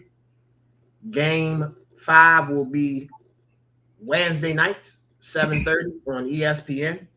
The Knicks and the Hawks are tied 2-2. Game 5 will be Tuesday night at 8:00 on NBC. And the Boston Celtics are up 3-1 on the Philadelphia 76ers. Game 5 will be Tuesday night at 7:00 on ESPN. So before we get to the most important series, let's just quickly touch Boston and Philly. This series is over. This series is a wrap. Philadelphia tried to bring back Joel Embiid for Game 4. He put up big numbers, but it's slow. If you watch the game, it slowed the Philadelphia 76ers pace down tremendously, and that wasn't on purpose by Joel. It really wasn't. But that's how he plays, and they were really trying to force feed him the ball. You could tell by giving him the ball early and often in the game. The Boston Celtics are just the better. They're just the better team. They have more talent. They got 30 points off the bench, 31, 32, 33 points off the bench from Peyton Pritchard last Sunday night. So for me, I think the Celtics are better now. No one is talking about this, so I'll say it. In order for the Celtics to get where they need to go, they need Derek White to start hooping like Derek White. Because you're not going to get 31 off the bench from Peyton Pritchard. Derek White has been terrible this playoffs. They need him to pick his play up for the Boston Celtics to get to where they're trying to go. Yeah, I think I think Peyton Pritchard has done this a few times. So he's more than capable of exploding off the bench. Is it something you can count on every night? Probably not. So I agree with you on Derek White. He's been himself defensively, in my opinion, but he does need to pick up his offense. But at the same time, it's like you almost don't really need to, because just look how good this team is on offense. Tatum is just continuing to get closer to being Jason Tatum. He looks great now, but that's not even 100% Jason Tatum. And then you forget Jaylen Brown. Just a measly 20 points. Like, Jaylen Brown can explode for 40 any given night. Now you add Vucevic, you add Sam Hauser's 3-point shooting, you add Kata's defensive presence. I thought this would be a sweep. I was actually shocked that Philadelphia actually won a game, and let alone in Boston. But this is the only nod that you can say with Boston is they quite literally live and die by the three. So if they're off, they will continue to shoot and then shoot themselves out of the game. So that's what happened in game 2. But that's not something you can count on with this great offense of Boston. So just Phillies, I'm definitely overmatched. You're bringing back Embiid was, I think, a chance. Try to get the team some energy, give the home crowd some energy, something like that. Because Embiid's beloved there. The guy wants to play. He tries so hard to play. He's dealt with so much over his career, missing the first 2 seasons of his career due to injury. So he came into the league hurt. He'll likely retire from the league hurt, which I hate. But I hate saying that because I'm not knocking Joel Embiid. He's just had bad luck with that. But the pace is too slow. And you know what? I don't even blame Joel Embiid for why Philly is where they are. I blame Daryl Morey. Why did you bring Paul George on this team? He didn't need to be there. It's not that Paul George is not a serviceable player, but he didn't need to be on this team. You got VJ Edgecombe, you got Tyrese Maxey.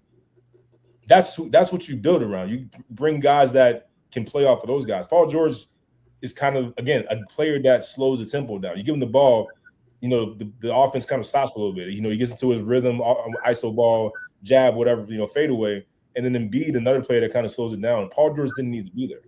And I think Daryl Morey, I don't think he should be the GM anymore. I think they should promote Bob Myers. But we forget is the architect of the Golden State Warriors dynasty. The guy understands how to build a good team. So I think Bob Myers needs to come in there and take over for Daryl Morey. And maybe the Sixers will start getting on the right track here. But because you can't trade Joel Embiid. You can't trade Paul George because there's no value there for either one of them, in my opinion, at this point, especially with the season that they've had. But I love VJ Edgecombe. Tyrese Maxey is great. But if Philly doesn't get this fixed sooner than later, would you be shocked if Tyrese Maxey asked out, wanting to get out of Philly? No, I would. I mean, knowing, I don't think he's going to ask for a trade because he knows his situation. Like, he knows they want to build it around him. It's just that, Joel Embiid's injury. I disagree with you on Paul George. Whenever you have an opportunity to improve your team, you improve your team. They signed Paul George before they got Edgecombe. Remember? So for me, I understand that, but just like the way that this, I just don't think he fits with what this team wants to do.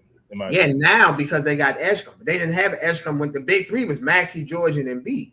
You get what I'm saying? So I'm a fan of. I always want talent. I'm never going to turn talent away. It's your job as a coach or an organization to make the talent fit, adjust, be all under fit all under one roof. So why do you drive Edgecombe then? You know what I mean? Those are the questions that I have. Like, you bring in Paul George, why would you draft Edgecombe then? Because that. Well, I mean, Edgecombe and Paul George play 2 different positions. One's a. I understand that, but just from a spacing perspective, I just don't think it really fits. And we're seeing it right now, in my opinion.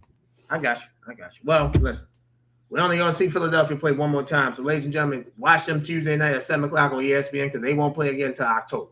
Or September for the preseason. JG, quickly, your thoughts on the other 3 series in the Eastern Conference. Orlando, the number 8 seed Orlando Magic is up 2-1 on the Detroit Pistons. Very, very. One quick question for you. Will I have to apologize to the fans of the Orlando Magic because I called them the most disappointing team? Will they make up for that disappointment? Will they beat the Detroit Pistons? You and I both might need to apologize to Orlando Magic because they have absolutely just like imposed their will on this team. Just they're playing the potential that we knew they had. Finally, they're getting healthier. Finally, now, do you magically turn to a new team from which you've been in the regular season? No. I expect the Detroit Pistons to actually win this game tonight and tie this series up. The series will go longer than we think, but I don't think the Orlando Magic will actually take out the Detroit Pistons. Is it possible? Very possible. It's not. It's no longer like a maybe. They very well can take out Detroit. I just believe in Cade Cunningham. I believe in JB Bickerstaff and what Detroit is about. I don't see them going down like this in the first round. Orlando's going to make it tough. They can very well go 7 games, but I don't think that Orlando will actually take out Detroit. I don't think Orlando. How can I say this? Orlando on paper has a better team than the Detroit Pistons. And the number one question I have about the Pistons, I know what Cade Cunningham going to do. What about after him? Now, it's obviously affecting them in this series. it will affect them in the next series that they play, whether they play Cleveland or Toronto. So I didn't think Orlando had a chance of winning this series. Now watching the series, I definitely can see a route. I can definitely see a way for Orlando to beat Detroit. It's definitely feasible. And the feasible way is Cade Cunningham, you do you. We just gonna cut the water off for the rest of these folks. Tobias Harris, Jalen Dorn, Jenkins, Thompson, whoever else you want to Duncan Robinson and Kevin Herter. Duncan Robinson, Jalen Dorn, like we're gonna cut the water off for them. And so far, Orlando has done that. So to me, game 4, Monday night, that's the series. Whoever wins that game, I think they're gonna win the series. Detroit better give everything they have. Because this Orlando team under Jamal Mosley, he knows he's fighting for his job. They're giving playoff series. They're playing the Magic are playing their ass off. So which tells me is that they don't really hate the coach. They just had some disagreements throughout the season. They finally got them ironed out, and as of right now, they're playing really well. So I'm surprised. I'm shocked that Orlando is up 2-1 in this series. The next series that go ahead. I'm sorry. No, sorry, I was agreeing with you. I'm saying I definitely didn't see that coming. Definitely didn't see it coming. The next series that we're gonna go over, series is tied 2-2. The number 4 seed Cleveland Cavaliers and the number 5 seed Toronto Raptors. Before you go, I'll start us off on this series. I'm very disappointed in Cleveland Cavaliers. I'm not surprised that they lost 1 game in Toronto. I thought it would be a 5-game series, but the fact they lost both games in Toronto, game 4 was one of the worst games if you watch for offense ever. Like it was like 60-60 in the fourth quarter, so it was terrible. For me, I know a lot of y'all relish 80s and 90s basketball. That's one thing about the 80s and 90s I really didn't relish. You want to see some scoring. I don't mind defense. I love defense, but you do want to see teams score. Very disappointed in Cleveland Cavaliers. James Harden. Here you go again. You back at it again. We know. When they come to playoff time, we know you're going to do you. You're going to have a good game and then up. You're going to have a good game and then up. Donovan Mitchell. If the Cleveland Cavaliers are serious, they end this series in 6. I need them to win the next 2. But if they're serious of where I think they can go, which is to the Eastern Conference Finals, they need to win game 5 and they need to win game 6 in Toronto and stop playing around. This series should be over. It should have been over in 5. And one more thing. Brandon Ingram didn't have a good game until game 4.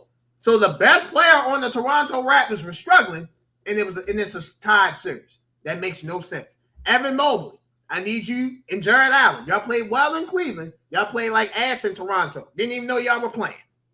I need the real Cleveland Cavaliers to step up.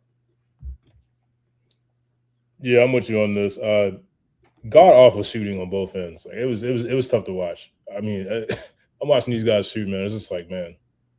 I appreciate good defense as much as the next basketball fan, a guy that played and all that. I appreciate good defense, but it's one thing to play good defense. It's another to be if you just were terrible.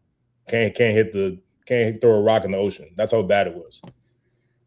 The Cavaliers were abysmal. James Harden, 7 turnovers, 19 points. Donovan Mitchell, he had 20 points, but he took 24 shots. Exactly.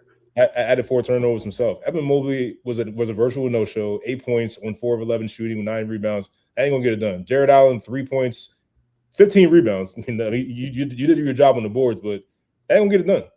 Just flat out, it's not gonna get it done. This is why people can't trust James Harden. This is why people cannot trust the Cavaliers. Why people like myself continue to make fun of them, because this is what we keep seeing, and it's coming. I want to be wrong. I actually want to be wrong about the Cavaliers because I like Donovan Mitchell. I want him to go far in the playoffs.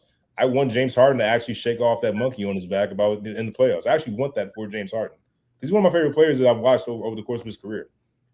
But it keeps happening. That Toronto Raptors team is up and coming. Scotty Barnes, like Scotty Barnes. Yeah, he has a bright future. RJ Barrett, decent player. Brandon Ingram, former Laker, pretty decent player. They don't even have him on quickly. He's out. He hasn't played the whole series. This team has no business being tied with you right now, Cleveland. They have no business being tied with you. Are you kidding? If you're serious about where you're trying to go, now they're tied with you because you're not serious of what you're trying to do. If you're seriously trying to be a contender, look at the West. The Spurs not playing around. The Thunder not playing around. Hell, the Lakers not playing around. I don't even think the Lakers are a championship contender, but they're taking advantage of their opportunity in the playoffs. you know this better than anybody. When you create more games, bad things happen. Bad things usually happens when you create more things. You either go home or someone gets hurt. So you've created 2 extra games now. It should have been 1 extra game. Now it's 2. The Cleveland Cavaliers, man, step up. Win game 5 and win game 6. This should not be a 7-game series. Shouldn't be. No, and it definitely shouldn't be. JG, our last series that we're going to talk, the 2-2, which I think is the best series in the Eastern Conference, the Atlanta Hawks and the New York Knicks.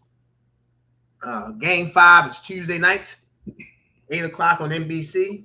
Your thoughts on this series and your thoughts on where you think this series should go from here, being tied at 2-2. I was really impressed with how the Knicks responded, after really embarrassing themselves, I think, in game 3. There was I could tell by the end of the first quarter of that game that, Atlanta was going to win that game. They had more energy. The offense was much more fluid than New York. New York, there was a lot of staying around, a lot of Jalen Brunson, your turn, Cat, your turn, OG, your turn. And in this game, I saw a lot more fight, a lot more tenacity. I saw Mikal Bridges have less time on the floor in favor of Jordan Clarkson, Deuce McBride, and also Jose Alvarado. Now, how significant is that? We talk about Mikal Bridges all the time. $150 million man, 5 first-round picks traded for him, 5. And you have not played well, man. You haven't played well at all in this series. A lot of people are wondering why you're playing at all. That's a very concerning thing for me for a guy that I give up 5 first-round picks for. And was it predictable? Kind of. If you've been watching the Knicks all season long, it was kind of predictable that Mikal Bridges would not be as effective. You watched it. But Karl-Anthony Towns, I thought, was amazing. He played. Karl-Anthony Towns is the Knicks can get to the finals if Karl-Anthony Towns shows up like he did in that game.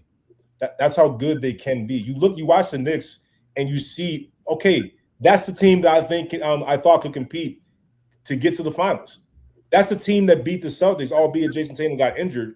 That's the team that took out the Celtics when nobody had them winning it. But you don't see it every game. Which Karl-Anthony Towns am I going to get in game-by-game situations?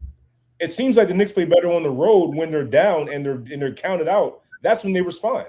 But when they're at home and they're expected to win, they lay an egg. Yep. They go back to the fake Knicks that we keep saying, like, all the hype in the world, like the Lakers or the Celtics and got 10 championships or whatever. I ain't done nothing yet. Yeah, you're being talked about more. You're more relevant than you've been the past 10 years, back to the Carmelo Anthony years, but you still haven't won anything. And then you said it best. Jalen Brunson on defense, Karl-Anthony Towns on defense. Crazy wild stat. CJ McCollum is shooting almost 76% from the field when guarded by Jalen Brunson. That's a problem. That's a huge problem. That is a problem. And big problem. And I think CJ McCollum, a lot of people are forgetting how good this guy is because, this guy was once running with Damian Lillard in Portland, and they put up numbers. You just forget about CJ McCollum because he wasted some years in New Orleans, and then was going to waste more in Washington before Atlanta went out and saved him. Charles Barkley had to free CJ McCollum on TV. So yeah. Oh yeah. I mean, Houston Rockets. I don't know what the hell you're doing. You don't have a point guard. CJ McCollum was available. I don't understand what you're doing there, but that's another story for another day. I have the series going 7 games. I think the Knicks will pull it out. But Atlanta has shown that they're good enough to play with the Knicks, and they can beat them. I think it goes 7-2, but I think we get a unique path. I think Atlanta wins game 5. Because like you said, the Knicks, just for whatever reason, they just don't play good at home. I think Atlanta will get up because they got blown out at home by the Knicks in game 4. I think Atlanta wins game 5. The Knicks win game 6, and then we get to a game 7. To me, the Knicks come down to simply Karl-Anthony Towns. We can talk about Mikal Bridges, OG Anunoby. Watch game 4. Watch how active and dominant Karl-Anthony Towns was by getting the ball in the paint. That's the problem I have with today's basketball. I said this about Victor Wembanyama. I have a problem with my big men shooting too many threes. I don't have a problem with you shooting threes. I have a problem with you shooting too many threes. And the one thing that's in Karl-Anthony Towns' mind is that he thinks that he's the best 3-point big man shooter ever. That can help you, but also hurt you because you think you can consistently make it. Cat, with all due respect, get your big ass down on the post and score a bucket in the post first and then move back. Think about it like this. Why would I want to start 100 yards away when I can start 5 yards away? Like, that makes no sense. Then I can work my way back, because now I have a rhythm. I've seen the ball go in the basket. Think about the best shooters, whether Steph Curry, Reggie Miller, Klay Thompson, Larry Bird, etc. They wanted to see the ball go in. Then we can start training off, whether it's a layup for Steph, a pin down for Klay, coming off the screen for Larry, whatever. Like, my point is that they wanted to see the ball go in, and then they can attack from that. So for me, the Knicks come down to Karl Anthony Towns. Karl Anthony Towns dominate in the paint. It irritates. Yeah, sorry to cut you off, man. It irritates the hell out of me watching them sometimes. It's just like you got Nickeil Alexander-Walker guarding you, and you're floating to the 3-point line, watching Jalen Brunson. What are you? See the man. Go get your big ass in the paint and call for it. Yell in the paint. Yes. Give me the goddamn basketball. I agree with that. And let me say, get a 3-second call, and then look at Brunson. You should have gave me the damn ball. That's exactly what I want. And let me say this for Brunson: it's your job.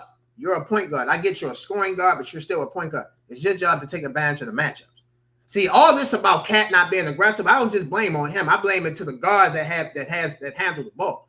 Make it. Think about this. We talked about this with Philly. They made it a point to give Joel Embiid the ball. Why can't New York do that to start the game? With Karl Anthony Towns, they made it a point. The man came back from an appendectomy. They made sure, hey, bro, I don't care what you came back from. You can come back from hell. We're going to make sure we give you the ball. Why can't you start the game off with Karl Anthony Towns like that? Get him in the rhythm. Let Mikal Bridges get in the rhythm. OG Anunoby's been for the most part of the series, he's been the Knicks' second best player. You can make a case he's been their best player. So my point is that make sure you give him touches. Give Mikal Bridges touches. You feel me? Early in the game so their rhythm and their confidence can be up throughout the game. Instead of like, all right, well, yeah, we're just going to do this pick and roll for Jalen. Okay, Jalen going to prance. He's going to prance. Okay, shot. Like, nah, like, that's not going to work. And again, that's why the Knicks are the Knicks. They're two best. Let me just put it like this. Let me put this in clear and simple for everyone. The Knicks' best players are very good players. They don't know how to play. They don't know how to play with each other because they don't cover each other's lapses. They don't cover each other's weaknesses. So Cat's a bad defender. Jalen's a bad defender. Cat needs the ball. Well, Jalen needs the ball. So at that point, it's like I'm pulling. If me and John pulling the string, eventually somebody gonna fall in the middle. You get what I'm saying? If damn near not both of us fall in the middle, and that's what I think the problem is with the Knicks and Karl Anthony Towns and Jalen Brunson. They just don't complement each other well. I think Mitchell Robinson needs to start, and Cat should be at the 4. I think that's best. I think that's what better fit Karl Anthony Towns, especially it would protect him from a defensive side. But I think Atlanta's forcing the Knicks to do that small ball kind of line. Not really small ball, but you know what I mean. It's just Cat's probably the best big left in the Eastern Conference playoffs. We got to see it every night. It can't be one game here, one game there. You're the most skilled big left in the Eastern Conference. You have the ability to quite literally be the Knicks' best matchup in every playoff game going forward. Which one am I going to get? I don't know. Yep, we don't know if we're getting a good Karl Anthony Towns, or we're getting just, hey, I'm just here so I can play basketball, Karl Anthony Towns. The Knicks need the very good, great, whatever Karl Anthony Towns to be successful. Ladies and gentlemen, I want to thank you guys for watching episode 81, the best sports show, Highly Opinionated.